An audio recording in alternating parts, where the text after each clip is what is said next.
Assalamualaikum warahmatullahi wabarakatuh. Perkenalkan, nama saya Raya Zahra Husmono, absen 33 dari kelas 105 dan guru pembimbing mata pelajaran biologi kami yaitu Ibu Nur Hidayati Eskom. Di sini saya akan mempresentasikan bab 4 tentang perubahan iklim. Pada poin pertama yaitu perubahan iklim, pada poin kedua yaitu gejala perubahan iklim. Poin yang pertama yaitu tentang perubahan iklim. Iklim merupakan rata-rata cuaca yang menjadi penanda atmosfer dalam suatu kurun waktu tertentu. Iklim didefinisikan sebagai ukuran variabilitas, kuantitas, serta rata-rata yang relevan dari suatu variabel tertentu, yaitu hujan, temperatur, atau angin. Iklim dapat berubah secara terus-menerus karena adanya interaksi antara suatu komponen serta faktor eksternal yaitu erupsi vulkanik, variasi sinar matahari, dan perubahan penggunaan lahan dan penggunaan bahan bakar fosil oleh manusia. Pada poin kedua yaitu tentang gejala perubahan iklim. Perubahan iklim didasari oleh kejadian yang dialami periode waktu di atas 30 tahun. Beberapa variabel perubahan iklim juga berlangsung dalam periode yang relatif lama dengan rentang waktu yaitu di atas 20 tahun. Indikator penjelasan iklim di suatu wilayah. Peningkatan suhu rata-rata bumi. Dalam kurun waktu 100 tahun terakhir, suhu bumi meningkat dengan cepat. Peningkatan rata-rata 0,6 sampai 0,9 derajat bumi. Peningkatan suhu permukaan air laut. Suhu permukaan air laut global mengalami peningkatan dengan laju sekitar 0,016 derajat Celcius per tahun. Indikator penjelasan iklim di suatu wilayah. Pencairan luasan es permukaan bumi dan kenaikan air pada permukaan laut. Laut Wendel di bagian timur es area kutub utara telah kehilangan 50% lapisan atasnya. Hal tersebut berdampak air laut mengalami kenaikan sehingga menyebabkan kurangnya wilayah daratan. Perubahan pola cuaca ekstrim, hal ini mencakup fenomena cuaca seperti hujan deras, banjir, topan, badai, atau gelombang panas. El Nino. El Nino dipicu oleh suhu permukaan air di Samudra Pasifik Tengah dan Timur. Perubahan suhu ini menyebabkan pergeseran angin dan arus laut yang mengubah pola cuaca secara global. Fenomena alami ini menyebabkan perubahan pola cuaca global yang berdampak signifikan pada iklim di berbagai wilayah di dunia, termasuk di Indonesia. Berikut adalah dampak El Nino, yaitu kekeringan, gangguan musim tanam, persebaran penyakit dan hama, ketidakstabilan pasar, dan penurunan kualitas tanaman. Yang kedua yaitu La Nina. Fenomena ini menyebabkan muka laut di wilayah tersebut mengalami penurunan sehingga udara terasa lebih dingin dari biasanya. La Nina mengalami curah hujan yang lebih tinggi dari rata-rata sehingga menyebabkan bencana hidrometeorologi. Dampak La Nina yang pertama, banjir dan tanah longsor. Dua, rusaknya tanaman. Ketiga, gangguan pada pasokan dan distribusi. Keempat, penyakit tanaman yang menyebar. Pada poin ketiga yaitu netral. Fase netral merupakan kondisi normal, tidak terjadi El Nino dan La Nina. Suhu muka laut, pola hujan kawasan tropis, dan sirkulasi atmosfer berada dalam kondisi rata-ratanya. Berikut presentasi poin perubahan iklim dan poin gejala perubahan iklim. Pada poin selanjutnya akan dijelaskan oleh rekan saya. Terima kasih. Oke, poin selanjutnya yaitu poin C dan dia akan dijelaskan oleh saya, Marta Rolong Akta absen 22. Nah, pada poin C ini adalah tentang dampak perubahan iklim. Dampak dari perubahan iklim ada banyak loh teman-teman. Yang pertama ada perubahan iklim. Perubahan iklim menyebabkan perubahan ketersediaan air bersih di berbagai wilayah yang memicu terjadinya kekeringan. Kekeringan ini akan mengakibatkan kerugian besar terutama di sektor pertanian karena ketersediaan air yang berkurang. Selain itu, kekeringan juga dapat memicu terjadinya badai pasir dan debu yang dapat berpindah hingga ke berbagai wilayah. Yang kedua ada badai destruktif. Peningkatan suhu menyebabkan lebih banyak air menguap yang kemudian meningkatkan curah hujan ekstrim dan banjir. Frekuensi dan luasnya badai tropis juga dapat dipengaruhi oleh meningkatnya suhu lautan. badai seperti silikon, huraikan, dan taifun diketahui lebih kuat pada permukaan air laut yang lebih hangat. Banjir dan badai tersebut menghancurkan rumah hingga menyebabkan kematian. Lalu yang ketiga ada punahnya beberapa spesies. Perubahan iklim mempercepat kepunahan spesies terutama di ujung rantai makanan seperti endemik dan migran karena sulit beradaptasi. Contohnya penyu hijau rentan terhadap perubahan suhu dan lambat pertumbuhannya sehingga berstatus terancam punah menurut IUCN. Lalu yang keempat ada pemutihan karang. Terumbu karang rentan terhadap perubahan iklim dan sering mengalami pemutihan atau coral bleaching akibat tekanan.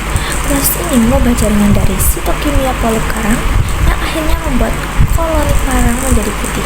Sebagian atau seluruhnya pemutihan karang tercatat sejak 1870 dengan kejadian massal pertama di berbagai kawasan pada tahun 1979.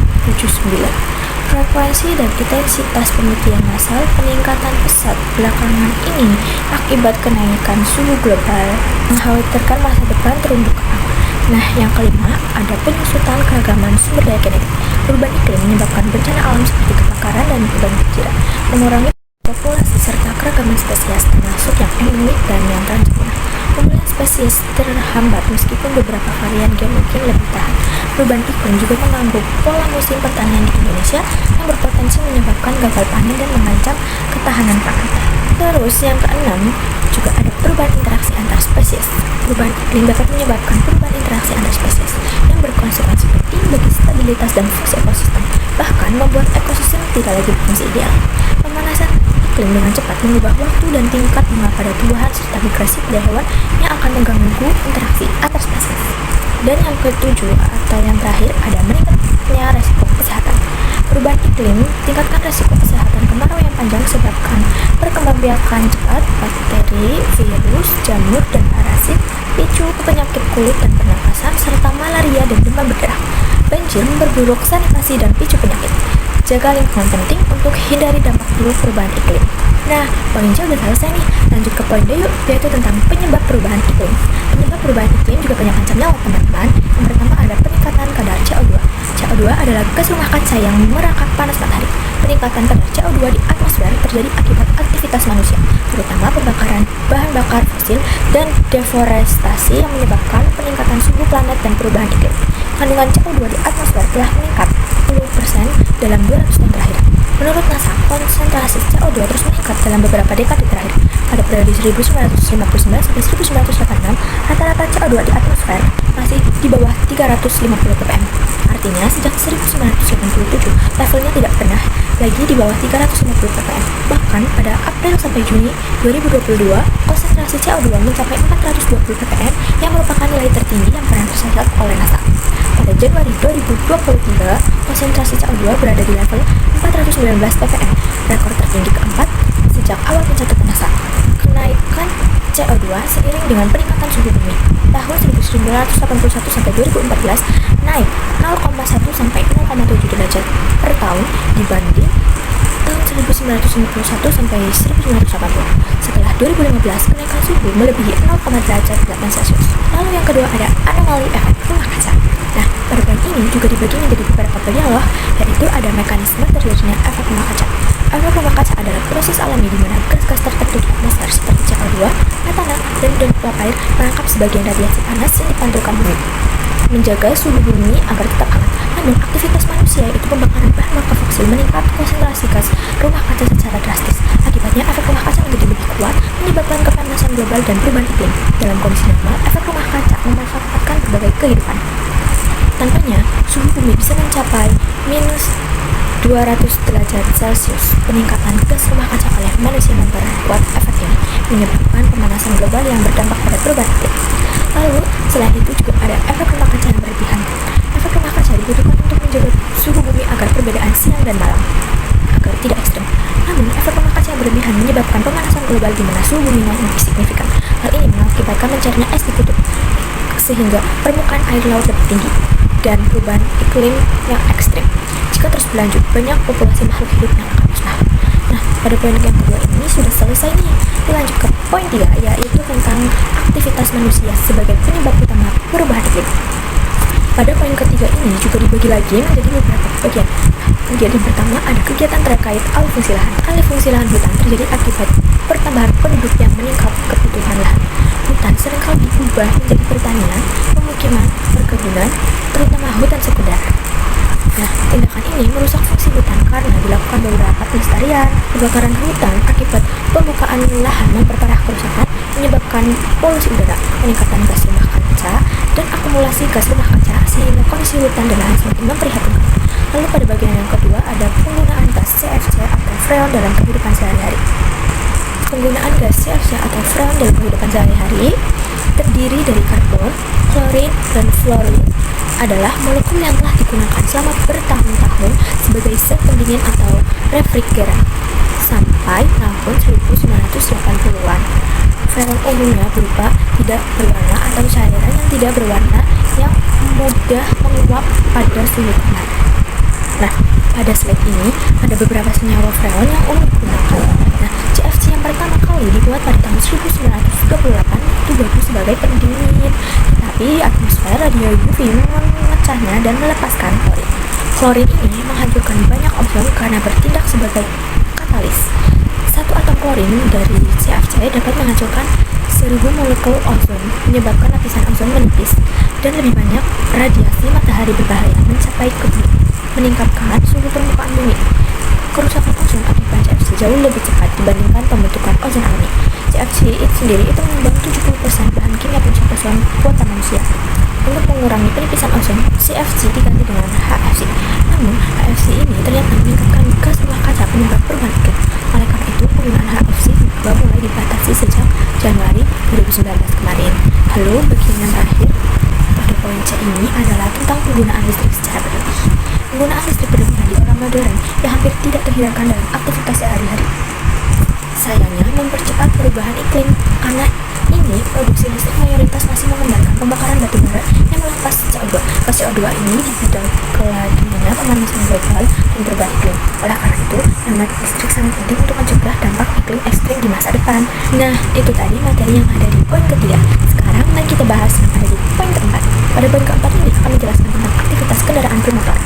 Indonesia menjadi penyumbang emisi gas buang kendaraan bermotor terbesar ke-6 di dunia dengan persentase 4,47% yang berkontribusi signifikan terhadap pemanasan global dan polusi udara. Bahan bakar fosil sebagai sumber utama menghasilkan CO2 sebagai polutan lain seperti karbon monoksida. Penyebab utama polusi kota.